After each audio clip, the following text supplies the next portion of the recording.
Life at the Center. Though Dacheldor did not take a position of power within the center or the school, he was eventually directly connected to almost everyone who was in such a position. Derek, who still sought an eventual means of imprisoning the Black Angel, worked his way up to head of Special Projects and Development, the branch of the center that created new technology. All those who had joined the Realm Lords in Limbo continued to respect Nicole. She rose to become the High Commander of the force that policed the Realm Lords and in charge of all aspects of their oversight.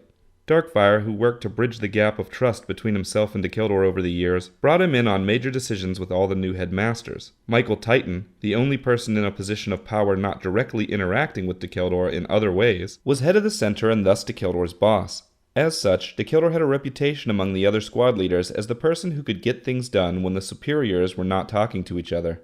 Dacheldor and Doomsday continued to spend time together, and Dacheldor hardly noticed Shakarok had started courting Nicole. It was not long before Shakarok was officially a member of his family, his son-in-law, and he became a grandfather. Shakarok and Nicole's son was powerful, and raised by Realm Lords from birth. He would eventually become one of the greatest of their ranks, an expected successor to Michael Titan. When Shakarok married Nicole, he left Dacheldor's squad and became a squad leader of his own. Dacheldor opened a position for a replacement, and was surprised by who arrived to fill it. Dark One, the original Grim Reaper who had given Dacheldor advice years ago, had joined the center and become a Realm Lord a few years prior. When he asked to be Dacheldor's second in command, Dacheldor was more than happy to accept him. Though officially working under Dacheldor, Dark One was always viewed by Dacheldor as a mentor. When it came to leading the squad and issuing orders, Dacheldor was obviously in charge, but at all other times the two seemed to work more as a team. Dark One's skills as a Realm Lord were no greater or lesser than Dacheldor's, but his knowledge of spirituality and grasp of philosophy were what Dacheldor loved to learn from him. Most of the beings who resided at the center enjoyed their lives there. When not on a mission or out adventuring, a typical day for a squad leader included a few hours of work with the center, anything from working in one's files to attending gatherings and working with one's team. They also had time for personal and team training, silent meditation and rest, and recreational or personal activities for the remainder of the day. Team members shared the same daily plan as their squad leader, with the exclusion of the hours of work the squad leader put in with the center, unless they called for a team activity. Many filled the gap with pet projects or simply added to their recreation time. When squad leaders and team members had completed all necessary work and training, they held the right to leave the center for a while for short adventures of their own. Many team leaders planned their breaks to match up with other specific team leaders and went on adventures together, leaving their teams for a time. Dacheldor and Doomsday were frequent participants in such adventures. The only time this lifestyle changed was when the team was on a mission. While on assignment, team members and squad leaders were expected to give all that they had to complete the mission at hand. This was the price for residence at the center.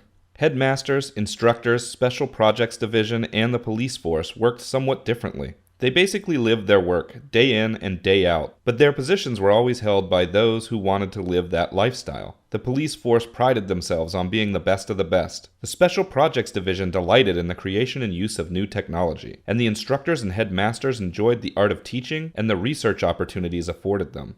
For some headmasters, being seen as the pinnacle of Realm Lord perfection, and leaders of the new generation of Realm Lords, also had its appeal. The side adventures taken during a Realm Lord's free time were often to destinations within the Prime Realm. Since the Prime Realm was home to only beings capable of using their abilities in all realms, native creatures and peoples of the realm were not unlike Realm Lords. Some of the beings encountered in the Prime Realm were more deadly and powerful than the beings the center sent Realm Lords on missions to face. This made many of these adventures more harrowing than the work of the center itself, but this did not stop the Realm Lords from continuing to perform them. Vacations from the center were often taken in other realms. Since time moves slower in the Prime Realm, a vacation could last years and use up only a day or even a few hours in the Prime Realm. Many Realm Lords had their own vacation spots figured out, though it was hard to keep them current as so much time passed between visits. It was difficult for most Realm Lords to hold on to any sense of how much time they had spent employed by the center. The variations in time between realms and frequent missions to other places made their own lifespans very different from the time passed in the Prime Realm.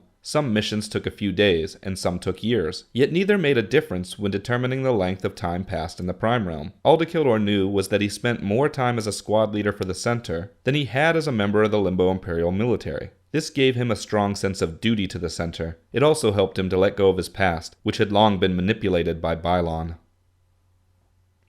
Breakdown of the Great Vortex.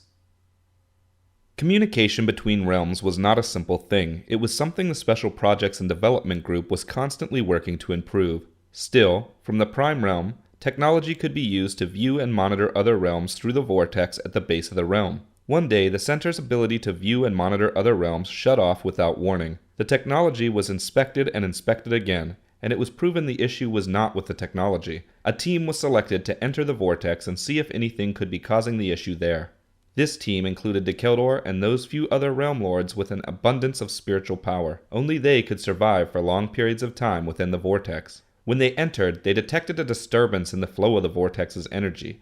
This disturbance was small, but enough to throw off the natural rhythm of the vortex. They traced the disturbance to its source and discovered a massive creature living in the vortex. Previous to this discovery, none had believed any living being could survive in the vortex for long. Even Dacheldor and the others could survive at best a few days. This creature, it seemed, had survived for nearly a year and had been growing in size and power as it absorbed the swirling forces of the vortex. Finally, it had grown large enough to disturb the vortex's rhythm, which was the reason they had discovered it. The team reported back what they found and verified it was the reason their technology was not working. With the vortex out of rhythm, the entire Prime Realm was being affected. It was even possible, if the creature grew much bigger, it could cause the realm to shift out of the center and lose its connection to all realms. The team was sent back in to annihilate the creature, but found this more difficult than expected. The power of the vortex had made it invulnerable to all but spiritual attacks, and performing such attacks in the vortex was dangerous. To make matters worse, once the creature was attacked, it began lashing out at the Realm Lords, breaking their bodies easily with each blow.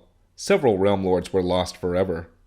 Dacheldor reached out with his mind and managed to see the creature's thoughts each time it suffered an attack. He delved further and further in until he learned the truth behind the creature's origin. It had not meant to come into the vortex. It had ended up here by mistake and was just trying to survive. He tried to call off the attack, but, before he could, the final blow was dealt to the creature and the vortex destroyed its body. The center rejoiced as their communications came back online, and all considered it a mission completed. Dacheldor was the only one who felt the weight of what he knew. His comrades had died over a misunderstanding, as had the creature.